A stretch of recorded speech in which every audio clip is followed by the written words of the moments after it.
Okay મિત્રો, આપણે અહીંયાથી ભણવાનું છે. એની આગળના પેરેગ્રાફ આપણે જોઈ લીધા છે. Sir Mohanlal wonder if you travel alone. ત્યાંથી આપણે sorry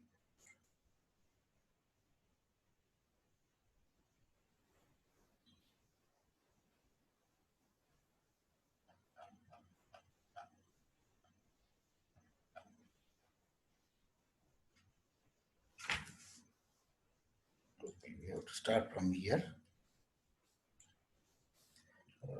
Sir Mohanlal's thoughts were disturbed by the bearers announcing the installation of the Sahib's luggage in a first-class COUP next to the engine. Okay, તો sir મોહનલાલના થોડા disturb થઈ ગયા એ જ્યારે પેલા સેવકે એવું કીધું કે ભાઈ તમારો સામાન ઇન્સ્ટોલેશન એટલે મૂકવું, બરોબર છે ને? ઇન્સ્ટોલેશન એટલે મૂકવું, ઇન્સ્ટોલ કરી દીધું, મૂકી દીધું છે. ક્યાં? Luggage in a first class coupe next to the engine. તો એન્જિન પાસેનો એક નાનકડો અડધો ડબ્બો હોય છે. તમે જો એન્જિન હોય ને એની પાછળ એક અડધ્યું હોય છે, તો મેં એની અંદર મૂકી દીધું. Sir Mohan walk to his coupe with a studied gait. લખો તમે ડબ, GAIT, ડબ. ઓકે,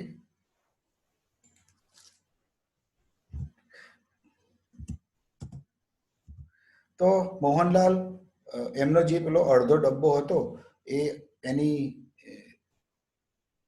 નજીક જાય છે, એની પાસે જાય છે.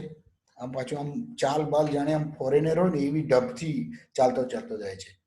હી વોઝ ડિસ્મે, બરોબર છે? લખો ડિસ્મે, ડરી જાય છે, ભયભીત થઈ જાય છે. ધ કમ્પાર્ટમેન્ટ વોઝ એમ્પ્ટી, એ કમ્પાર્ટમેન્ટમાં કશું હતું જ નતું, કોઈ હતું જ નહીં. વિથ અ સાઈ, નિસાસો, SIGH, નિસાસો. He sat down in a corner, તો એક ખૂણામાં એ બેસી ગયો. And opened the copy of the Times he had read several times before. જો કેટલો કટાક્ષ છે આની અંદર, આ વાક્યની અંદર. તો એ પેપર પોતાની હાથ, એ બેસી જાય છે અંદર ટ્રેનની અંદર જઈને, એની જે જગ્યા સીટ હોય છે એ સીટ્સ દેર બેસે, અને જેવો બેસે છે એ પેલું ધ ટાઈમ્સ કાઢે છે વાંચવા માટે. આ દ્વારા એ શું બતાવવા માંગે છે કે મારી પાસે ઇંગ્લિશ મેનર્સ છે, મને ઇંગ્લિશ ભાષા આવડે છે, હું અંગ્રેજી ન્યૂઝપેપર વાંચી શકું છું. એ રીતે એ બીજાની ઉપર એની સારી છાપ, I am different from an average Indian, હું એક ભારતીય કરતા કંઈક જુદો છું, અને અંગ્રેજો આગળ એ પોતાની સારી છાપ, હું કંઈક આઈ એમ સમથિંગ એવું લગાડવા માટે એ માંગતો હતો. એટલે પેપર તો એણે ઓલરેડી વાંચી નાખેલું આખું, જો લખ્યું છે અહીંયા આગળ, હી હેડ રેડ સેવરલ ટાઈમ્સ બિફોર, એણે વાંચી નાખ્યું, છતાંય અહીંયા આગળ એક પ્રકારનો દેખાવ કરવા માટે એ પેપર ખાય છે. Sir Mohan looked out of the window down at the crowded platform, અને બારીમાંથી એ ભીડભાડ વાળા પ્લેટફોર્મ ઉપર એની નજર ફેરવે છે. તમે જો અહીંયા એની પત્નીની એને જરા પણ ચિંતા છે કે એની પત્ની બેઠી છે કે નહીં, એને જગ્યા મળી છે કે નહીં, એનો સામાન ડબ્બાની અંદર પહોંચ્યો છે કે નહીં, કોઈ પણ પ્રકારની એ કેર એની પત્નીની એ લેતો નથી.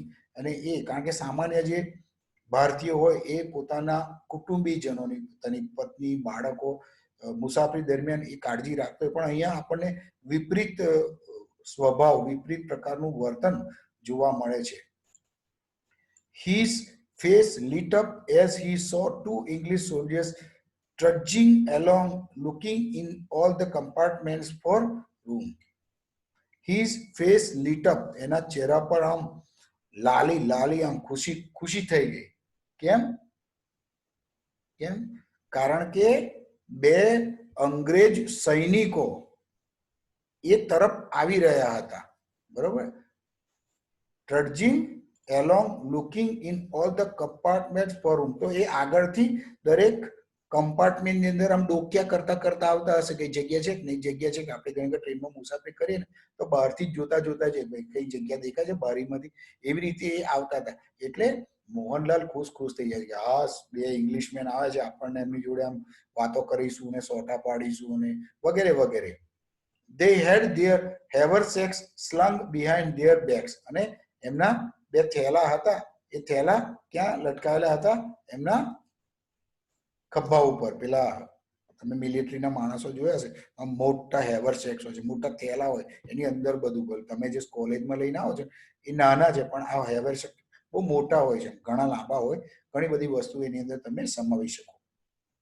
સો they had their haversacks slung લટકાયેલા હતા behind their backs પછવાડ એમની પીઠ ઉપર and walked unsteadily અને બરોબર ચાલતા નતા કારણ કે ભાર હોય એટલે સ્ટેડી આમ સીધે સીધું ના ચલાય થોડાક પેલું ખભે ભાર હોય એટલે આમ લંગડાતા કે અથડાતા ચાલતા હતા.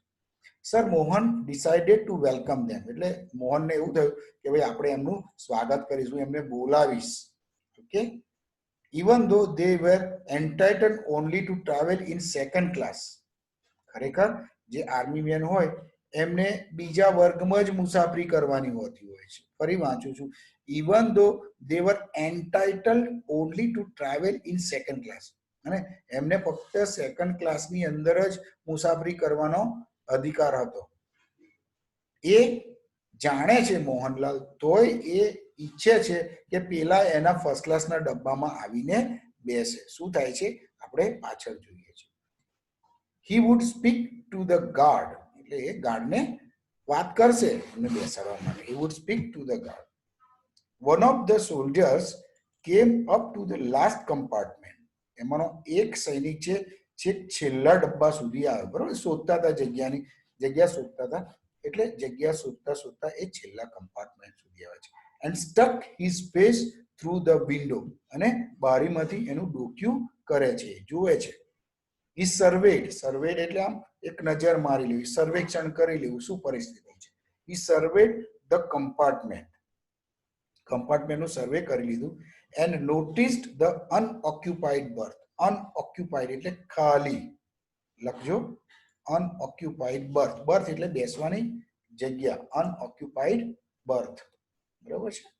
બર્થ એટલે સીટ ટ્રેનની અંદર પેસેન્જર્સને આપવામાં આવતી જગ્યા બરાબર ધેટ ઇઝ બર્થ. અને એને જોયું કે એક બર્થ ખાલી છે. Here bill he shouted one here એનો જે પેલો કમ્પેનિયન છે એનો સાથેદાર છે એનું નામ બિલ હશે એટલે કહે છે હિયર બિલ અહીં જો અહીં ખાલી છે એક જગ્યા. હી shouted. His companion came up, also looked in and looked at Sir Mohan. એનો મિત્ર એનો કમ્પેનિયન સાથીદાર એ આવે છે એ પણ એ ડબ્બાની અંદર નજર કરે છે and looked at Sir Mohan અને સર મોહનની સામે જુએ છે. Get the nigger out, he muttered to his companion. એના સાથીદારને કહે છે આ જંગલીને બહાર કાઢો. નિગર શબ્દ એ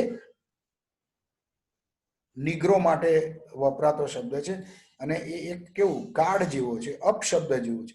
gate the nigger out he muttered to his companion એટલે એના પેલો જે એનો સાથીદાર છે એના કાનમાં કહે છે લુચ્ચાને બહાર કાઢો. દે ઓપન ધ ડોર એમણે કમ્પાર્ટમેન્ટનો દરવાજો ખોલ્યો and turn to the half smiling half protesting sir Mohan અને એ લોકો પેલો સર મોહન તો પેલા અંદર આવ્યા એટલે એ તો ખુશ થઈ ગયો એટલે હસી રહ્યો છે આમ થોડું હસી રહ્યો છે તો એના તરફ ફરે છે પેલા બંને છે. હાફ પ્રોટેસ્ટિંગ સર મોહન પાછો થોડું હસી બી રહ્યો છે ને તો વિરોધ પણ કરે. પ્રોટેસ્ટ વિરોધ કરવો. રિઝર્વડ યેલ્ડ બેસ્ટ પેલો બિલ છે એને પૂછે છે રિઝર્વડ જનતા રિઝર્વડ એટલે જનતા માટે તો કે રિઝર્વ હતું આમ આર્મી છું ફોજી છું explain Jim pointing to his khaki shirt. તો પેલો જે આર્મી મેન છે એ પોતાની વર્દી તરફ આમ ખેંચીને બતાવે છે કે હું તો આર્મીનો માણસ છું આર્મી મેન છું. એકદમ જાઓ ગેટ આઉટ, ચલ નીકળ અહીંથી, બહાર નીકળ તું, બરોબર ને? તો એ એક ભારતીયને જોવે છે. તમને ગાંધી બાપુનો કિસ્સો યાદ હશે, બરોબર છે? આફ્રિકાની અંદર એમની પાસે ફર્સ્ટ ક્લાસની ટિકિટ હતી અને છતાં પણ અંગ્રેજો એમને ધક્કા મારીને ટ્રેનના ડબ્બામાંથી બહાર ફેંકી દે છે. એ ઘટના તમે યાદ કરો અને આ ઘટના યાદ કરો તો કંઈક સિમિલારિટી તમને લાગે કે જે અંગ્રેજો છે, સફેદ ચામડીવાળા છે, ગોરાઓ છે, એ બીજા લોકોને કેટલા હળદૂત કરે છે, કેટલું અપમાન કરે છે. ઓકે, તો છોયને તમારી જોડે ફર્સ્ટ ક્લાસની ટિકિટ રહી તો એ પેલા એકચ્યુઅલી આ આર્મી મેનને તો ફર્સ્ટ ક્લાસમાં મુસાફરી કરવાનો અધિકાર જ નથી અને છતાં પણ એ શું કહેવાય ખોટી રીતે એ ડબ્બામાં પ્રવેશે છે અને મિસ્ટર મોહનલાલ સાથે જીવાજોડી કરે છે. I say surely, protested Sir Mohan in his Oxford accent. તો અંગ્રેજી લઢણમાં ઓક્સફર્ડ યુનિવર્સિટીમાં જે પ્રકારનું અંગ્રેજી બોલાતું હોય એવા ભારથી એ I say surely એવું બોલે છે. The soldiers paused. સૈનિકો થોભે છે. It almost sounded like English, but they knew better than to trust their inebriated ears. લખો inebriated શબ્દ લખો inebriated. એમણે સાંભળ્યું કે બહુ સરસ અંગ્રેજી બોલે છે પણ એ તો પીધેલા હતા. they were drunk, એટલે એમની જે પીધેલા હોય એમના કાનને બરોબર વિશ્વાસ આવતો નથી. The engine whistled and the guard waved his green flag. તો જ્યારે ટ્રેન ચાલુ થવાની હોય તો એની વોર્નિંગ પેટે એક વિસલ વાગે છે, બરોબર છે ને? અને પાછળ જે ગાર્ડ હોય એ લીલો જે એના હાથમાં જે ઝંડો હોય છે, લીલી ઝંડી હોય છે, એ ઝંડી ફરકાવે એટલે પછી એન્જિન આગળ વધે. તો એન્જિને વિસલ મારી અને ગાર્ડે લીલી ઝંડી બતાવી. They picked up Sir Mohan's suitcase and flung it onto the platform. શું કરે છે એ? સર મોહનની જે સુટકેસ છે એને ઉપાડી અને ફેંકે છે. ફ્લિંગ નું ભૂતકાળ છે ફ્લંગ.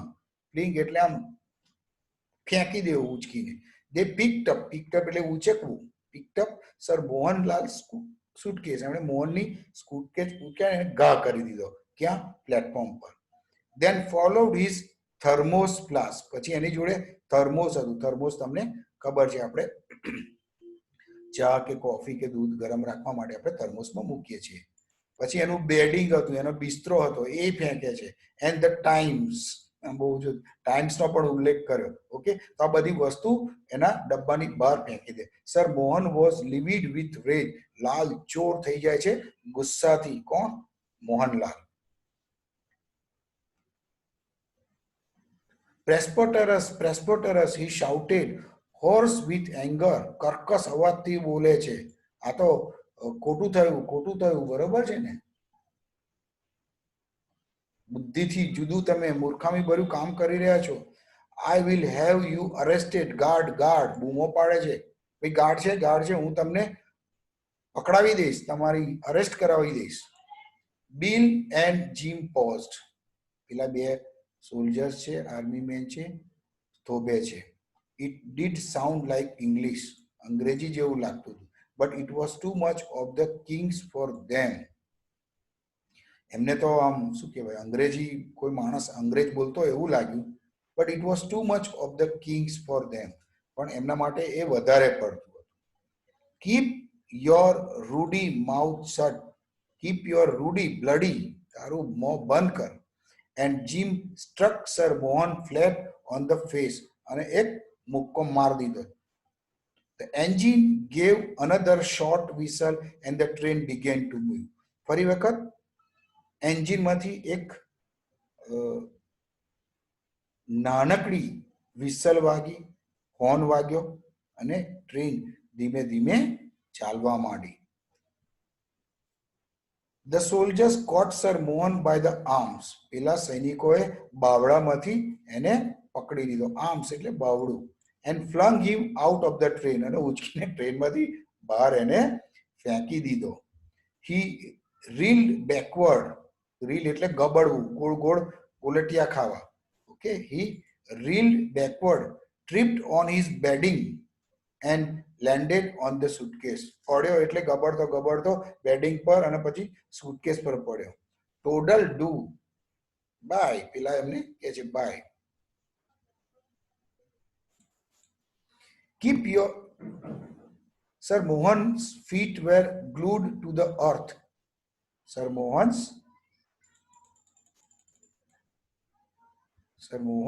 feet were glued to the earth.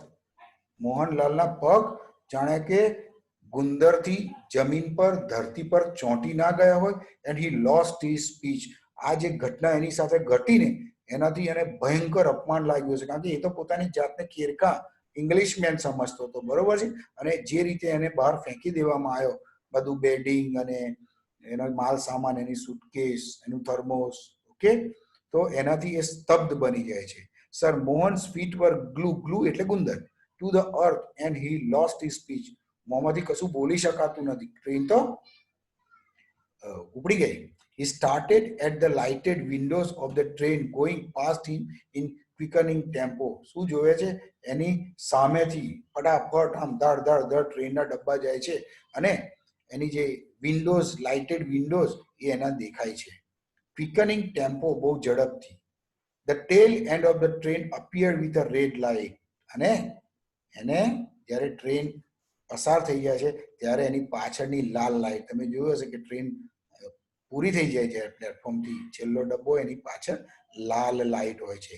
The tail and, ટેલ એટલે અંતનું, છેલ્લું, end of the train appeared with a red light and the guard standing in the open doorway with flags in his hand. અને પેલો જે guard છે એ guard પણ એના ડબ્બાના દરવાજે ઊભો છે ને એના હાથમાં શું છે?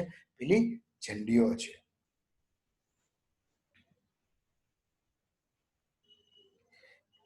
In the interclass Janana compartment was Lakshmi.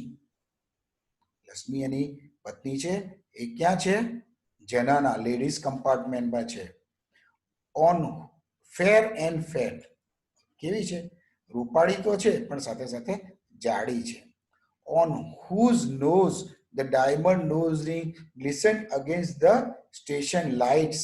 અને સ્ટેશન પર જે લાઇટો છે એ લાઇટથી લક્ષ્મીના નાકમાં જે નથની છે એની અંદરનો જે રત્ન છે એ ચમકે છે. Diamond nose ring glistened again, ચમકવું, the station light.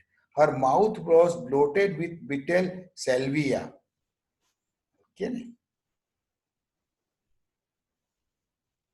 okay.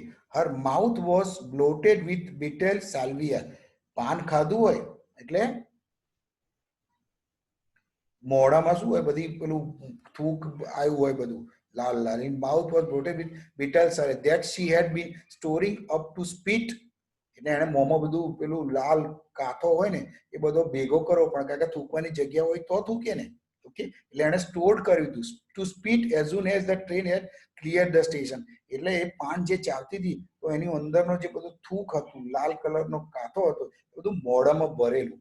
એ રાહ જોતી હતી કે જેવું ટ્રેન પ્લેટફોર્મ પસાર કરી દે અને હું આઈ વિલ સ્પીટ, સ્પીટ એટલે થૂકવું, ટુ સ્પીટ. લખો બે ત્રણ શબ્દો. ઓકે, સાલ્વિયા લાડ, થૂક, ટુ સ્પીટ એટલે થૂકવું, બીટેલ એટલે સોપારી, લાલ પાન, બ્લોટેડ રંગાયેલું હતું. Okay, as the train sped fast, જેવી ટ્રેન ઝડપ પકડી, as the train sped past the lighted part of the platform, Lady Lal sped and sent a jet of red dribble flying across like a dart. ઝડપથી થૂકી તો આખો લાલ લીસોટો જાણે કે, બરોબર છે ને? ડ્રીબલ, ડ્રીબલ શબ્દ છે, જુઓ તમે, પિચકારી, dribble. Flying across like a dart, તો લાંબી પિચકારી વાગે છે અને એની સાથે પાઠ અહીંયા પૂરો થાય છે. મિત્રો, હું આશા રાખું છું કે બીજો લેસન પણ તમે બરોબર સમજ્યા હશો.